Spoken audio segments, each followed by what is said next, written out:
G'day, welcome to Mark and Sam After Work.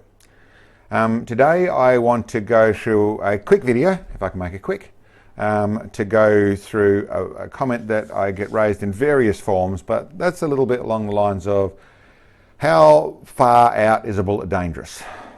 A little bit how far out will a bullet kill? People say that sort of stuff, but it's really about the danger factor of a bullet when it's traveling through the air. How far out is it? And listen, my fundamental comment on it, the comment I've always gone with, is if a bullet's still traveling through the air, it's still lethal. Not effective, not should be used at that place, but it still should be considered lethal. It could still kill whatever it hits. Could. So let me explain that a little bit. I think there's a couple of misconceptions that go with the bullet. First of all, the speed of a bullet. We're all very familiar with feet per second. I'm not so much with meters per second, but for those you can do the conversion. But in feet per second, we're all very familiar with that, and we consider it as understanding that 3,000 feet per second is a normal, pretty quick bullet. 4,000 feet per second is a ridiculously quick bullet. 2,000 feet per second is a pretty slow for a high power rifle sort of bullet. So those are the normal speeds we sort of work with. But do we know what that is? That's just a bullet. We take that a little bit for granted, that sort of speed. Well, I'll run a quick equation up the side here, but what that's going to tell you is that we have a bullet speed of 3,000 feet per second is roughly 3,300 kilometers an hour. So it's a little bit over 2,000 miles an hour. So for those from my generation, I don't know about the modern world, if they get to go fast at all, but if you even come back down to doing 60 miles an hour, 100 kilometers an hour, and go and stick your arm out there and feel how much air you've got going on, that's fast. Imagine getting, I don't know if you've done it, people riding on motorbikes and things like that, just get hit with a bee or something like that on some bare flesh and feel what that feels like. So that's 100 kilometers an hour, 60 miles an hour. So if you times that by 10, so you just got to 1,000 feet per second, super slow, well 10, that bee's just about going to go through you. That's how fast we're actually talking about. So listen, that's just a quick segue to try and say that the speeds we're actually talking about at feet per second are a lot quicker than, because none of us get to travel that speed. Probably hard to make that assessment, but it is a lot quicker than you might realise. So that's the speed thing. The next thing is the travel of the bullet, the actual flying through the air. Well, it doesn't fly, but it's traveling through the air. So what we do know is that the bullet slows down or starts slowing down the moment it leaves the barrel. So what all a bullet has is inertia. It gets the explosion to get it going, and then it has its inertia that goes through the air.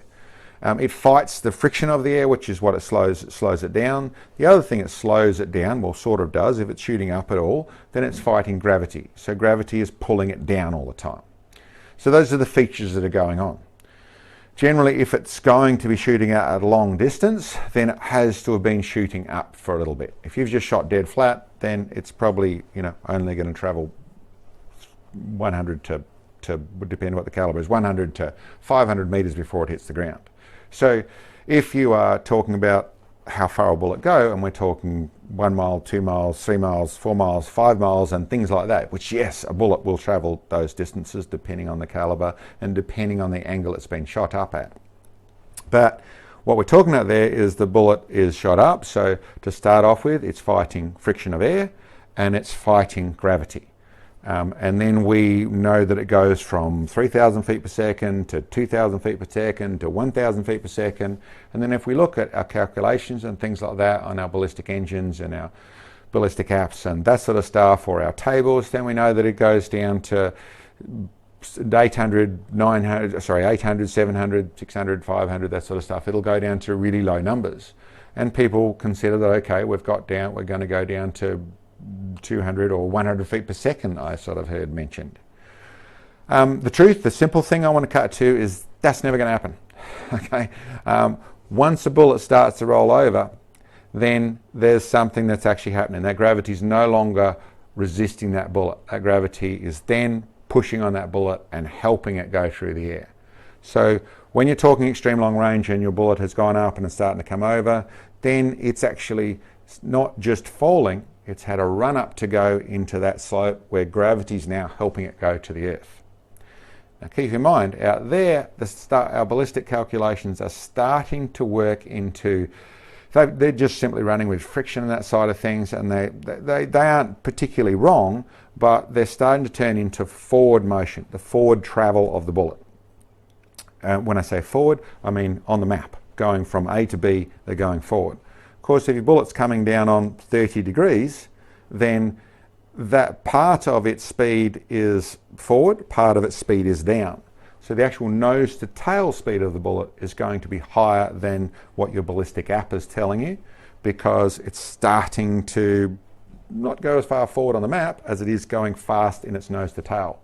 What I'm saying is, even if your ballistic app says it's only doing 500 feet per second, your bullet speed is probably up in the 800 feet per second, 700 to 800 feet per second. And that's the simple nature of understanding that a bullet falling by itself in a nose to tail free fall will from zero accelerate to over 500, 600 kilometers an hour. That's how fast it will fall by just its mass being pulled by gravity. So if it's got to run up into it, who knows? I haven't seen the maths, haven't seen the equations on it, but it wouldn't shock me if they still manage to maintain the 800 to 1,000 feet per second.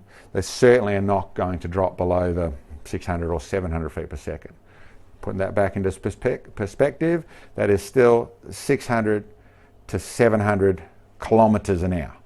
So, and that's the 300 to 400 miles an hour. So way faster than what the human flesh could deal with, or animal flesh could deal with something actually, a little hard metal thing whacking into you. So all that probably getting a little bit complicated. My real comment is to come back and verify the initial comment. If a bullet is still traveling through the air, you should still consider it lethal. Not effective, not practical to use out there, none of those things. This is much more about understanding a safe zone. This is much more understanding than if you're in a position where you're shooting over a crest. You know there's nothing behind there. There's no questions about it, because you can't switch it off into, oh, it'll have no energy when it gets out there anyway, so it doesn't matter. Yes, it'll have energy out there. It's using gravity to help it travel once it's starting to go down there. So yes, it's a concern. You want to know there's nothing there. If you're shooting something in a tree, it's up in a tree, so you've got a decent angle up in a tree. Listen, it is a thing that a lot of people do. I do it. The thing to consider is the bullet you're using, the energy it's got. I would generally only go with the low power stuff to do that sort of shot, because I want to make sure that bullet, if I stuff up and I miss, which you're really not allowed to if you're shooting in a tree, I want to make sure there's a bit of tree behind it, so it's got something to go into. If you got follow through, you know that for the next 2 or 3 miles that everything is fine.